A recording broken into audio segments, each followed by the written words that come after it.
tu m'aimes. Merci Seigneur. Bonjour à tous. J'espère que vous allez tous bien, par la gloire de Dieu. Aujourd'hui, j'avais à cœur de vous parler de la guérison divine, de la guérison de Dieu et des miracles que Jésus a fait en son temps au milieu de son peuple, au milieu des bien-aimés. Jésus, vous savez, a fait une multitude de miracles. La parole de Dieu déclare que nous ne savons même pas tout ce qu'il a pu accomplir sur cette terre, parce que les écrits n'ont pas pu ou n'étaient pas autorisés à cette époque de nous dire tout ce que Jésus a fait pour nous sauver, pour faire de nous ses enfants, pour faire de nous sa puissance sur la terre, pour pouvoir faire la même chose que lui il avait fait. Vous savez, nous tous qui croyons en lui, en Jésus, nous avons cette autorité de prier pour les malades, de guérir les malades et d'agir dans leur vie. Et Jésus nous a donné des modèles, des exemples. Nous avons la possibilité de méditer sa parole, parce que la parole de Dieu est une parole qui nous transforme, qui guérit, qui nous fait marcher dans la plénitude de la présence de Dieu dans nos vies. Et aussi... il y a les psaumes, il y a des psaumes magnifiques à proclamer, à lire régulièrement, voire même plusieurs fois par jour. Ça peut vous faire un bien fou pour guérir vos maux, vos blessures, les guérisons de l'âme, les guérisons du corps. La parole de Dieu est une bénédiction pour celui qui prend la peine d'écouter, de vouloir entendre Dieu parler. Bien sûr, ce que je dis là, ce n'est pas malheureusement pour tous, parce que, pourquoi je dis malheureusement? Parce que pour que ce que je dis là puisse s'appliquer dans votre vie, il faut déjà faire un pas vers Jésus, un pas vers lui et dire: papa, je t'aime et je veux t'écouter, parle-moi papa, parle-moi. Il faut aller vers lui, il faut enlever la religion, parce que être avec Jésus, avoir une relation avec lui, ce n'est pas une religiosité, c'est un partenariat avec Jésus dans notre vie, afin de marcher avec lui, de nous conduire de petit à petit dans les chemins d'une plénitude, d'une bienveillance pour nos vies. Et ça, c'est important que vous le compreniez. Et je vais lire la parole. Car la parole, sans la parole, est-ce qu'on peut parler de quoi que ce soit sans la parole? C'est la parole qui est notre pilier. Je vais lire Matthieu 15, verset 29. Jésus quitta ces lieux et longea les rives de la mer de Galilée. Il monta sur la montagne là et il s'assit. Il s'assit, il réfléchissait. Vous savez, Jésus, pour pouvoir avoir cette possibilité d'avoir cette onction de guérison ou de délivrance, ou cette onction bénissante, il nous faut apprendre à être un peu dans la solitude, à être en retrait. Vous savez, quand il y a trop de monde, trop d'agitation, on ne peut pas se concentrer sur la parole, sur les pensées divines, parce qu'on est accaparé par la multitude de pensées des autres. Alors, il est bon de se mettre un petit peu en retrait pour ressentir et être guidé et entendre Dieu nous parler. Alors là, il est dit qu'il il monta sur la montagne et s'assit. Alors, verset 30, de grandes foules s'approchèrent de lui avec des boiteux, des aveugles, des sourds-muets, des estropiés et beaucoup d'autres malades.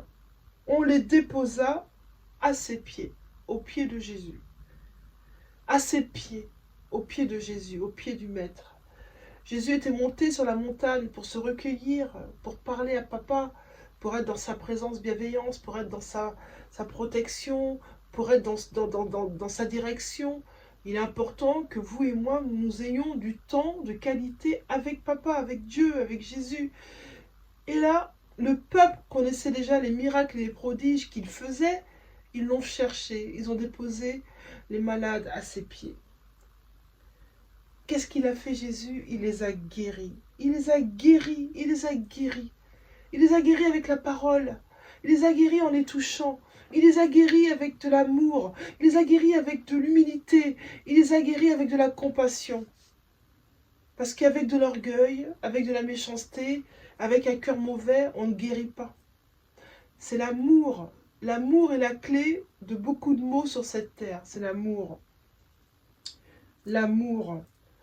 Aussi la foule était-elle en admiration en voyant les sourds-muets parler, les estropiés trouver la santé, les boiteux marcher, les aveugles voir, et elle glorifiait le Dieu d'Israël. Vous savez, l'humilité précède la gloire. Vous savez, Dieu veut nous guérir. Dieu veut nous guérir. C'est pas la volonté de Dieu qu'il y ait la maladie sur cette terre, du tout. C'est pas la volonté de Dieu, c'est pas la volonté de Jésus. C'est la volonté du malin. Que vous soyez malade, que vous soyez asservi à une vie de douleur, à une vie de meurtrissure, à une vie de peine, à une vie de perte. C'est pas sa volonté. Le psaume 41,5 déclare: Je dis l'Éternel, fais-moi grâce, guéris mon âme, car j'ai péché contre toi. La parole de Dieu déclare en Ésaïe que il a été transpercé à cause de nos crimes, Jésus. Il a été écrasé de nos fautes. Le châtiment qui nous donne la paix est tombé sur lui. Et c'est par ses meurtrissures que nous sommes guéris. Autrement dit, c'est par la mort de Jésus à la croix que nous sommes guéris. C'est par son sang qui a coulé que nous sommes guéris. C'est par tout ce qu'il a accompli pour nous, en se sacrifiant, que nous sommes guéris. Il y a une multitude de psaumes. Mais je vais lire aujourd'hui le psaume 6. Le psaume 6 a la particularité d'opérer une guérison dans votre vie. Je vais prier ensuite pour que cette guérison puisse s'établir, puisse vous toucher là où vous êtes. Mais il est bon que vous puissiez vous-même lire le psaume 6 pour que le psaume 6 puisse agir dans votre cœur, dans votre esprit, dans votre âme, qui fasse son chemin. C'est le psaume 6. Il y a 150 psaumes. Les 150 psaumes sont des pépites. Il y en a qui sont il y a des psaumes qui sont encore plus puissants que d'autres, j'ai envie de dire, même s'ils sont tous puissants à la base. Le psaume 6 en fait partie. Le psaume 6 est extraordinaire parce que le psaume 6 nous aide à guérir nos blessures, nos douleurs. C'est le psaume 6. Éternel, ne me punis pas dans ta colère et ne me châtie pas dans ta fureur. Fais-moi grâce, Éternel, car je dépéris. Guéris-moi, Éternel, car mes os sont tremblants. Mon âme est toute tremblante. Et toi, Éternel, jusqu'à quand? Reviens, Éternel, délivre mon âme, sauve-moi à cause de ta bienveillance. Car dans la mort, on n'évoque point ton souvenir. Qui te célébrera dans le Seigneur, dans le séjour des morts? Je m'épuise à force de gémir. Chaque nuit, je baigne ma couche de mes pleurs. J'arrose mon lit de mes larmes. Mes yeux sont usés par le chagrin. Ils vieillissent à cause de tous mes adversaires. Écartez-vous de moi, vous tous qui me commettez l'injustice, car l'Éternel a entendu la voix de mes pleurs. L'Éternel a entendu mes supplications. L'Éternel accueille ma prière. Tous mes ennemis seront saisis de honte et de tremblement. Ils reculeront soudain couverts de honte. La prière que je vais faire, elle est pour tous. Elle est pour ceux qui sont baptisés ou pour ceux qui ne sont pas baptisés. Elle est pour tous. Parce que Dieu veut guérir tout le monde. Dieu a guéri tout le monde. À l'époque où Dieu était à Nazareth, il a guéri tout le monde. Ceux qui croyaient en lui, ceux qui ne croyaient pas, il a guéri tout le monde. Parce que Dieu veut guérir ses enfants. Dieu veut guérir ses enfants. Et en vous guérissant, Dieu veut vous montrer qu'il veut vous montrer qu'il vous aime tout simplement. Qu'il vous aime et qu'il vous appelle dans sa présence pour pouvoir marcher avec vous. D'être avec Dieu, c'est véritablement une bénédiction. C'est un parfum de bonne odeur. C'est être dans la présence céleste, être conduit par l'Esprit, être dans la bienveillance, être dans un chemin de bénédiction, être dans la présence de Dieu, ça n'a pas de prix. Être dans l'amour de Dieu, c'est divin. Être dans le cœur de Dieu, c'est miraculeux. Dieu donne cette possibilité d'être dans son amour à tous, aux pécheurs, aux baptisés, aux non-baptisés, à toute forme de dénomination religieuse, donne son amour à tout le monde. Dieu aime le pécheur, il hait le péché, mais il aime le pécheur. Moi, je parle aux homosexuels, à aux voleurs, aux meurtriers, aux tueurs. Je vous parle à vous. Vous avez fait des choses dans le passé, dans votre jeunesse peut-être. Vous regrettez aujourd'hui. Vous vous dites non, moi je ne peux pas aller vers Dieu car j'ai fait des choses graves. Mais au contraire, vous pouvez venir vers Dieu. Parce que Dieu est pardon. Dieu est pardon. Il nous a pardonné. Si nous acceptons de faire alliance avec Jésus-Christ, Jésus est mort à la croix pour nous remettre dans l'arbre de vie de Papa, de Dieu. C'est ce sacrifice que Jésus a fait qui nous permet d'être dans la présence de Dieu, d'être béni par Dieu, d'être entouré d'amour de Dieu par les frères et les sœurs, d'autre part, d'une part, mais d'autre part par la bienveillance de Dieu sur notre vie et sur notre descendance. C'est l'amour de Dieu qui fait ça. Dieu vous aime. Si vous avez quelque chose qui ne va pas dans votre vie, vous me faites une repentance, vous mettez à genoux, vous dites à Dieu, Papa, je te demande pardon pour mes péchés, pour ce que j'ai fait. J'ai fait des choses qui étaient abominables. Je te demande pardon. Si votre cœur est sincère dans votre repentance, vous faites une prière de renoncement avec. Dieu effacera cela. Dieu effacera et il ne vous condamnera plus. Bien sûr, le diable va essayer de vous condamner en vous piquant, en vous disant « Mais non, mais t'as fait ça, t'as fait ci, t'as fait ceci. » Mais gardez à la tête dans l'idée que Dieu vous a pardonné. Entourez-vous, autour de vous, il y a forcément des chrétiens, des pasteurs, des évangélistes, des gens qui, même sans, des croyants, des chrétiens, ils peuvent vous encadrer sans aucune difficulté. Vous expliquer que Dieu est amour. Dieu n'est pas dans le jugement. Parce que nous tous, moi et les uns et les autres, nous étions pécheurs. Nous avons marché hors de la présence de Dieu.